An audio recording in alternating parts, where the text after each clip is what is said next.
پیر خطیب کی، اس کے منہ سے کیل بھی نکالے ہیں، زنجیر بھی نکالی ہے، یہ اصل وجہ کیا، معاملہ کیا ہے، اصل راز کیا ہے جس کے ذریعے یہ کام کیا جاتا ہے؟ الحمدللہ وکفا والصلاۃ والسلام علی من لا نبی بعدہ۔ اصل بات یہ ہے، یہ کام دو طریقوں سے کیا جا سکتا ہے۔ ایک طریقہ جسے ہم ٹریک کہتے ہیں، ہاتھ کی صفائی کہتے ہیں، وہ کیسے بھی یہ کیا جائے، اور دوسرا طریقہ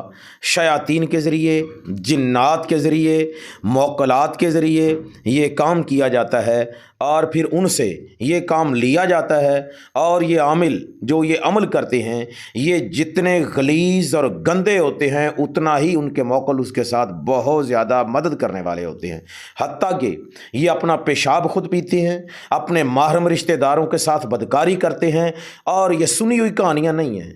کیونکہ میرے پاس وہ لوگ آئے جنہوں نے اس بات کا اقرار کیا، اور پھر وہ کہتے ہیں کہ اللہ کے لیے ہم نے یہ چلا کیا ہوا ہے، آج ہم اس بات پر پریشان ہیں کہ ہم نے اپنی آخرت برباد کر لی ہے اور اس سے ہماری جان چھڑوائی جائے۔ تو الحمدللہ جب وہ اللہ کے دین کی طرف آتے ہیں تو اللہ تبارک و تعالیٰ ان شیاطین سے ان کی جان چھڑوا دیتے ہیں۔ دیکھیے قرآن حکیم جو ہے یہ سب سے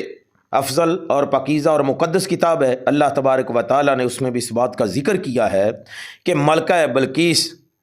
اس کا تخت لانے کے لیے سلیمان علیہ السلام نے کہا کہ کون ہے جو ملکہ بلقیس کا تخت لائے گا؟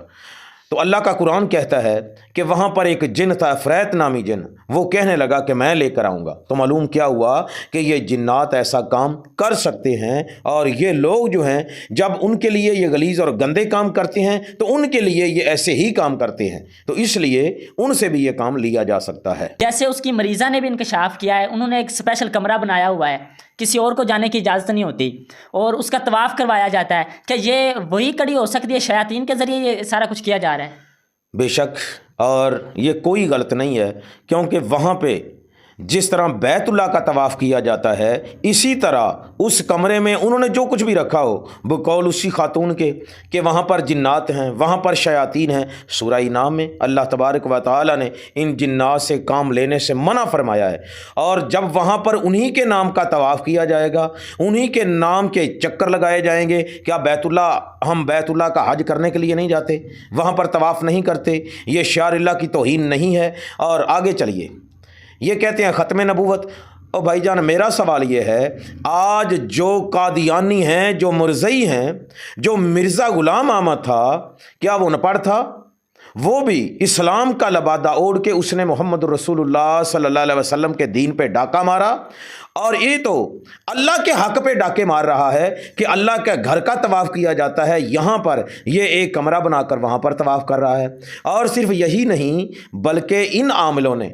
اپنے کاروبار کے لیے، شیاطین سے مدد مانگنے کے لیے وہاں پر یہ بت بنا کر ان شیاطینوں کی پوجا کرتے ہیں۔ ہو سکتا ہے اس نے اپنے لیے بھی کوئی ایسا کمرہ بنایا ہو جہاں تک ابھی نہ اقرار الحسن پہنچا ہو، جہاں تک نہ ان کا مرید ابھی تک پہنچا ہو، اور یہ بہت غلیظ اور گندے کام کرتے ہیں، اور پھر وہی موکلین کے لیے کام کرتے ہیں۔